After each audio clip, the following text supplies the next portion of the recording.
Je vous salue, mes bien-aimés dans le Seigneur. Frères et sœurs, je vous salue. Le temps de la vérité a encore sonné ce jour. Voici, ensemble, autour de la table de la vérité. Le temps de la vérité, de la mission du vrai pardon en Australie. Je vous salue tous. Voici les versets que nous allons lire aujourd'hui et étudier ensemble. Nous allons lire tout de suite le livre des Romains, chapitre 8, 1 à 4. Romains, chapitre 8, 1 à 4. Il n'y a donc maintenant aucune condamnation pour ceux qui sont en Jésus-Christ. En effet, la loi de l'esprit de vie en Jésus-Christ m'a affranchi de la loi du péché et de la mort. Car chose impossible à la loi, parce que la chair la rendait sans force. Dieu a condamné le péché dans la chair en envoyant, à cause du péché, son propre Fils dans une chair semblable à celle du péché. Et cela, afin que la justice de la loi fût accomplie en nous, qui marchons non selon la chair, mais selon l'esprit. Romains chapitre 8, 1 à 4. Notre deuxième lecture vient du livre des Hébreux. Dans la Bible, bien sûr, Hébreux chapitre 10, verset 14. Car par une seule offrande, il a amené à la perfection pour toujours ceux qui sont sanctifiés. Je répète encore, car par une seule offrande, il a amené à la perfection pour toujours ceux qui sont sanctifiés. Et notre troisième lecture est dans Hébreux. Hébreux chapitre 2, verset 11. Car celui qui sanctifie et ceux qui sont sanctifiés sont tous issus d'un seul. C'est pourquoi il n'a pas honte de les appeler frères. Hébreux 2, 11. Nous allons encore lire d'autres versets dans la Bible. 1 Pierre chapitre 3, verset 18. Christ aussi a souffert une fois pour les péchés, juste pour les injustes, afin de nous amener à Dieu, ayant été mis à mort quant à la chair, mais ayant été rendu vivant à l'esprit. 1 Pierre chapitre 2, 9 nous dit encore, vous au contraire, vous êtes une race élue, une sacerdoce royale, une nation sainte, un peuple acquis, afin que vous annonciez les vertus de celui qui vous a appelé des ténèbres à son admirable lumière. Je lis encore. Vous au contraire, vous êtes une race élue, un sacerdoce royal, une nation sainte, un peuple acquis, afin que vous annonciez les vertus de celui qui vous a appelé des ténèbres à son admirable lumière. Voilà les écritures de la Sainte Bible que nous venons de lire. Et maintenant, qu'est-ce que ces versets nous disent? Qu'est-ce que c'est exactement ce que ces passages de la Bible veulent nous enseigner? Gloire à Dieu. Vous voyez, aujourd'hui, bon nombre de gens sont dans nos églises et ils se disent chrétiens. Et c'est ce qui est très bon, car Dieu qui nous a aimés et qui nous a envoyé son Fils unique, Jésus-Christ, pour que quiconque croit en lui ne périsse point, mais qu'il ait la vie éternelle. Ça veut dire que nous voulons tous la vie éternelle. Nous voulons aussi être des gens qui sont bien dans notre peau et vivre une vie de liberté, une vie sans péché, une vie admirable, une vie que notre Dieu lui-même sera confortable avec nos sentiments et selon sa volonté. Alors aujourd'hui, notre message que nous voulons relancer ici dans ces passages que nous venons de lire est ceci. Le véritable chrétien et le péché. Quand nous disons véritable chrétien et le péché, je vais vous poser cette question si celui qui est chrétien peut être encore pécheur. Ou celui qui est en Dieu peut demeurer encore dans le péché. Je dis non. Si réellement nous sommes en Dieu ou nous sommes devenus des enfants de Dieu ou nous sommes en Jésus-Christ, nous sommes sanctifiés une fois pour toutes. Car le sacrifice que Jésus a fait à la croix du Calvaire, il l'a fait une fois pour toutes pour sanctifier tous ceux qui sont venus à lui.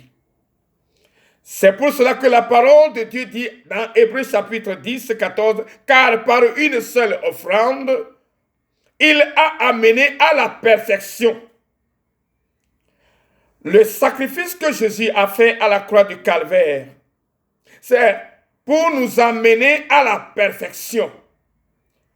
Vous tous et nous tous qui accepterons et croirons à son œuvre qu'il a fait en mourant à la croix du Calvaire, et le troisième jour il est ressuscité pour nous montrer qu'il a tout accompli.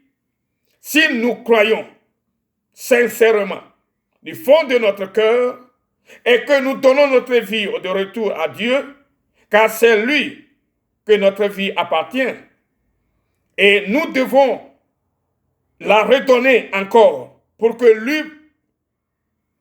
lui, il puisse avoir l'autorité sur notre vie, qui est une vie nouvelle en Jésus-Christ.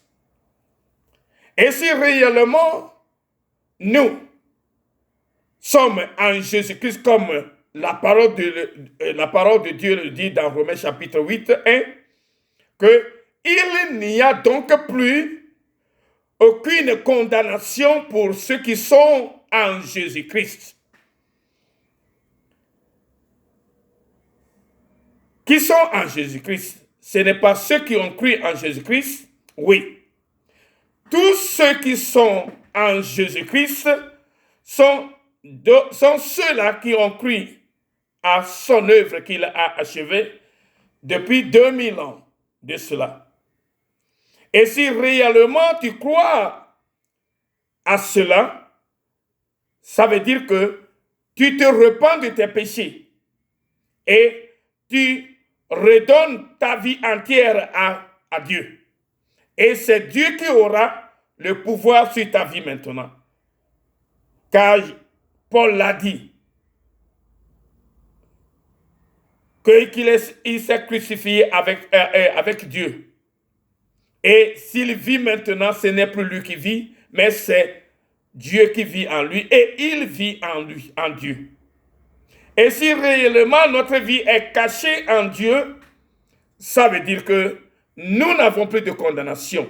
Nous sommes libres du péché. Nous sommes sanctifiés une fois pour toutes. Mais aujourd'hui, bon nombre de gens, ne connaissant pas la vérité, ils se sont égarés en disant que le chrétien est toujours avec le péché. Je dis directement que c'est une abomination. Une abomination parce que si un chrétien qui est né de nouveau et qui vit et qui a donné sa vie au Seigneur Jésus et il vit en Jésus-Christ, cette personne n'a plus de péché. Parce que Jésus n'a pas de péché. Il a pris nos péchés sur lui. C'est pourquoi il est mort à cause du péché. Car la parole a dit, c'est l'âme qui pêche qui mourra. Quand Jésus a pris le péché du monde sur lui-même, c'est pourquoi il est mort à cause de nos péchés. Et ressuscité à une nouvelle vie. Et c'est ce que la Bible a dit aussi. Que nous devons aussi demeurer en Jésus-Christ pour une nouvelle vie. Parce que c'est une nouvelle alliance que Dieu a fait avec nous. En envoyant son propre Fils, Jésus-Christ, Dieu qui s'est fait chair, est venu à nous. Frères et sœurs en Christ. Christ aussi a souffert une fois pour les péchés, lui juste pour les injustes, afin de nous amener à Dieu. Vous voyez, quand Christ est mort pour le péché une fois, c'est de nous ramener à Dieu. Comment on peut ramener quelqu'un qui n'a pas accepté celui-là qui veut le ramener à quelque part ou qui va l'amener à quelque part? Il est évident que si nous disons que nous croyons en Dieu, et c'est très important que nous devons aussi savoir que nous avons redonné toute notre vie à Dieu. Et que c'est Dieu qui gouverne sur notre vie tout entière. Et si cela est ainsi pour nous, là, le péché n'a plus le pouvoir sur nous. Parce que nous sommes nés de Dieu. Et la Bible a dit dans 1 Jean chapitre 5, verset 18, nous dit, nous savons que quiconque est né de Dieu ne pêche point. Mais celui qui est né de Dieu se garde lui-même et le malin ne la touche pas. Voilà. Si réellement nous sommes nés de Dieu, nous sommes nés d'en haut, nous sommes nés de nouveau, alors le pouvoir du Saint-Esprit est en nous. Parce que nous demeurons maintenant en Dieu. Et si aujourd'hui, vous dites que vous êtes des chrétiens, mais vous dites encore que vous êtes des pécheurs, le diable va toujours vous condamner. Parce que vous ne connaissez pas la vérité qui a franchi l'homme du péché. Comme Jésus l'a dit, vous connaîtrez la vérité et la vérité vous affranchira. Si vous connaissez réellement la vérité, vous êtes affranchi du péché. Vous êtes affranchi et sanctifié par le sacrifice que Jésus a fait à la croix pour tous ceux qui croient en lui. C'est pourquoi il a été dit que nous devons connaître cette vérité-là pour être affranchis de tout péché. De tout péché. Parce que nous ne pourrons plus pécher. Parce que nous sommes nés de Dieu. Et nous vivons en esprit. Non pas plus dans la chair comme auparavant. Nous sommes une nouvelle créature. Les choses anciennes se sont déjà passées. Et voilà que toute chose est devenue nouvelle. Mes frères et sœurs, le chrétien véritable est sans péché. Celui qui est réellement né de nouveau est sans péché. Car le péché n'aura plus le pouvoir sur vous. Parce que vous demeurez en Jésus-Christ. Tous ceux qui demeurent en Jésus-Christ sont non plus à condamner. C'est pourquoi Romain nous a dit, il n'y a donc plus aucune condamnation pour ceux-là ou ceux qui sont en Jésus-Christ. En effet, la loi de l'esprit de vie en Jésus-Christ nous a affranchis de la loi du péché et de la mort. Car si quelqu'un ne fait plus le mal, or ne vole plus, ne triche plus, comment on va le juger encore? Il est apte, il est exempt, il est sans péché. Alors il vit une nouvelle vie. C'est ce que la Bible nous dit. Que Jésus-Christ aussi a souffert une fois pour les péchés. Non plusieurs fois. Une seule fois pour les péchés. Pour nous ramener à Dieu. Afin que nous soyons aussi libres du péché une seule fois pour toutes. Et vivre une vie de sanctification. Une vie de justice. Une vie sans péché. Ceux qui sont en Jésus-Christ sont sans péché. Car le péché n'aura plus de pouvoir sur vous. Vous allez lire ces versets bibliques. Hébreux chapitre 10, 14. Hébreux 10, 1 à 10. Hébreux aussi, nous lisons aussi 1 Pierre chapitre 3, 18. 1 Pierre chapitre 2, 9. Et aussi Romains chapitre 8, 1 à 4. Ou lire tout le Romains chapitre 8, 1 jusqu'à la fin. Que le Seigneur vous bénisse. Voici notre petit message que nous nous envoyons en français aujourd'hui. Que le Seigneur vous bénisse. C'est de la part de Yesunyo Oiram Maulolo Avoadirola de la mission True Forgiveness Mission en Australie. Mais on peut le traduire en français comme la mission du vrai pardon en Australie. Que le Seigneur vous bénisse tous. Au nom de Jésus-Christ. Nous avons essayé avec notre petit français pour que quelqu'un puisse nous attendre aussi. Que la gloire revienne au Seigneur Jésus-Christ. Amen.